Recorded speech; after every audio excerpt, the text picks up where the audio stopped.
Hi, welcome to today's episode of Ask Dr. Nick. I'm Dr. Nick Schmilkoffer, working for the Neurologic Wellness Institute here in downtown Chicago.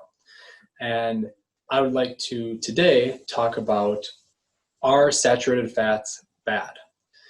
Now, saturated fat is a general term that is used to describe certain fats like butter or high fatty meats, even coconut oil.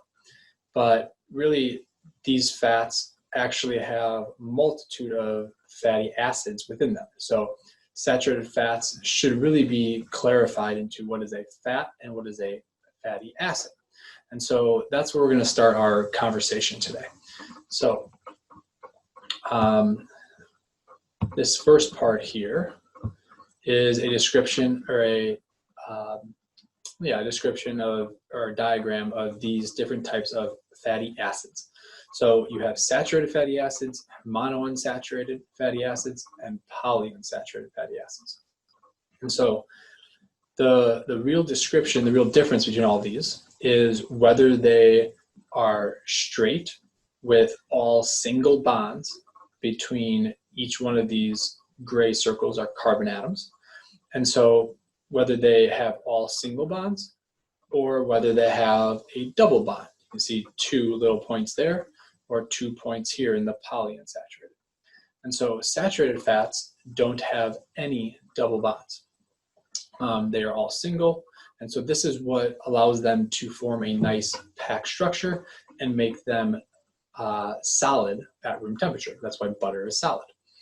Then you have monounsaturated fatty acids, which have one double bond, mono meaning one, and so there's going to be a little kink in the strand.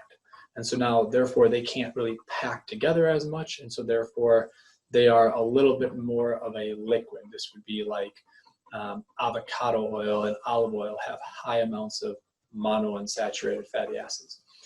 So they are liquid at room temperature. If you put olive oil or avocado oil in the refrigerator, they actually get a little bit more solid because you're decreasing that temperature. And then you have polyunsaturated fatty acids have more than one place where they have double bonds. And so these are going to bend even more. They are going to be the most liquid. These are things like omega-6 fatty acids that are in vegetable oils, so sunflower, safflower, corn oil, peanut oil, soybean oil, but they're also in our omega-3 fatty acids, so like EPA and DHA, which are really important in our brain. And so each one of these, going from more solid to more liquid, have different characteristics in our body. And so saturated fats, because they don't have any double bonds here, they are most stable. They are least likely to become oxidized, meaning that they don't react to oxygen and therefore can cause a break and a disruption in this fatty acid. On the other hand, monounsaturated fatty acids can become oxidized here, where this bond is broken by oxygen and therefore break the fatty acid a little bit, causing some free radicals, which is why we kind of take those antioxidants. And then polyunsaturated fatty acids are the least stable, and they're going to react to oxygen even more, which is why a lot of polyunsaturated fatty acids, especially those vegetable oils, can be more detrimental in our body because of all of these reactive oxygen species. So then we go here, and so this, our fatty acids make up our lipid membrane, basically our cell membranes from every cell. This is a bilipid membrane, so we have basically lipids here with these yellow ones are the fatty acids, and then lipids here. And then on either side of it is water and a protein that can kind of bond, or that's more water loving. And so this is what kind of helps separate the inside of our cell, maybe here, with the outside of our cell. All of these are saturated fatty acids, which you can see then it kind of makes that cell membrane more rigid. When you add in some monounsaturated fatty acids, it spreads them out, and therefore it makes the cell membrane a little bit more fluid, and which is necessary. But as you can see, if this is a typical membrane, you're going to have you'd rather have a lot more of the saturated fatty acids to give it more rigidity with just a few of the monounsaturated. And if you have more than this of the monounsaturated or polyunsaturated for that matter, that could cause more oxidation and could lead to some of that damage that we don't necessarily want. So that's the basis of the fatty acids. Now let's talk about this paper here. So are saturated fats bad for us? Well, this paper is from The Lancet in 2017, which is a very good journal, and it looked at basically cardiovascular disease risk and mortality risk, overall mortality risk, for eating fats or carbohydrates. And it used 18 different countries for 5 continents and mostly European and North American populations here. And so they actually looked at the dietary intake of 135,000 individuals, which is a huge, massive study. And the findings they found was that actually higher carbohydrate intake was associated with increased risk of total mortality, which is a little bit different than what you would think when we look at our food pyramid or our My Plate of what necessarily the government is speaking to us about.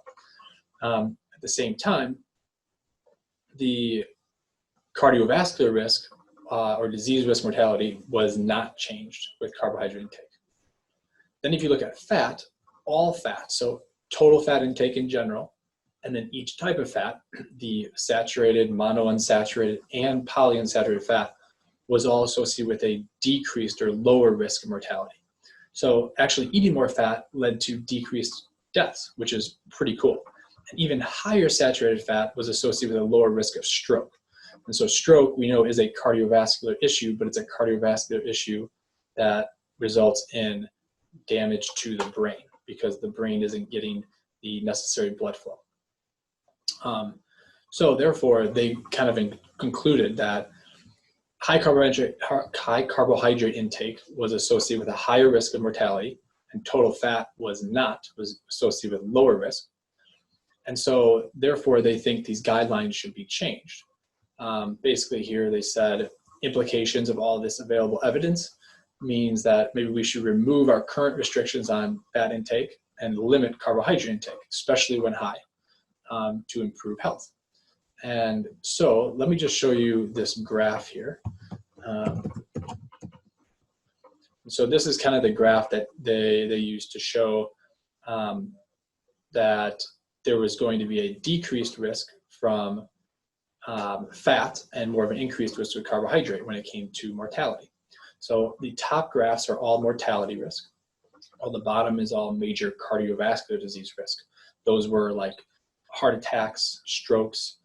And so if we look here, total fat, saturated fat, monounsaturated fatty acids, polyunsaturated fatty acids, and carbohydrate, all percentages of the total diet. When we increased fat percentage in our diet, total mortality risk went down. And this was a significant effect versus major cardiovascular risk, not really significant. It was lower than the relative risk of 1, which is meaning that nothing has changed, but it wasn't significant enough. When we looked at saturated fats, again, lower trend, and this was significant versus the cardiovascular disease was not significant. When we increased percentage of monounsaturated fatty acids, again, we had this significant decrease when it came to total mortality. But cardiovascular disease wasn't significant enough, even though there shows this trend. And then lastly, polyunsaturated fatty acids also showed a decreased risk of total mortality when you increase the amount of percentage of polyunsaturated fatty acids in your diet. This was both omega-3s and omega-6s.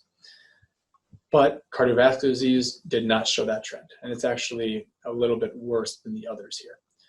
And so, on the other hand, carbohydrate intake, when you're up as high as over 70% of your calories coming from carbohydrates, which isn't that uncommon in today's standard American diet, there was an increase in cardiovascular disease risk when over 70. When it was over about 60, you saw the increased total risk of mortality. And really there was no dip in that, like lowering like the 40% even of carbohydrate did not show any help in lowering that overall risk. So this is a pretty interesting graphic showing that all fats can be beneficial for health versus carbohydrates. Now, my one caveat is, as we talked about before, is that these polyunsaturated fatty acids may not be the best for our health. And so this may be a little bit of healthy user bias in this sense that people eating more of the polyunsaturated fatty acids could be eating more of the omega-3 fatty acids, which are better, whether it be from salmon or fish oil, or if they were eating a lot of the vegetable oils, which are prone to inflammation and oxidation, this could also be that they were doing a lot of other healthy things like exercising, getting a lot of sun, and eating other healthy fats as well. So overall, again, this is a paper from 2017. This is the research that we see now for associations of fat and death, and fat and cardiovascular disease. And so at this moment, my opinion would be to increase those saturated fats, increase those monounsaturated fats, and those omega-3 fish oils, because we want to feed our brain. Our brain and our cells are made up of these fatty acids, and especially saturated fatty acids. And so it could be really important for us in that sense. So that is all I got here for today. So again, going back, the best thing we can do is just increase our fat intake and decrease those carbohydrate intake a little bit, especially going back to my favorite thing to talk about is processed foods. If we just decrease the amount of processed carbohydrates, refined carbs, grains, processed sugar, and whether that be sweets, and then processed oils. Processed oils are all those vegetable oils that are highly inflammatory. Decrease all those and increase good and nutrient-dense foods. And don't worry about saturated fats. It is okay if you're eating saturated fats coming from whole foods, especially butter, animal fat, and other meats, even coconut oil, which we said is a saturated fat. So all those are very, very healthy. If you have any other questions, you can please leave a comment below. Please let me know any other topics that you'd like to hear. And I hope you all have a great day and stay healthy.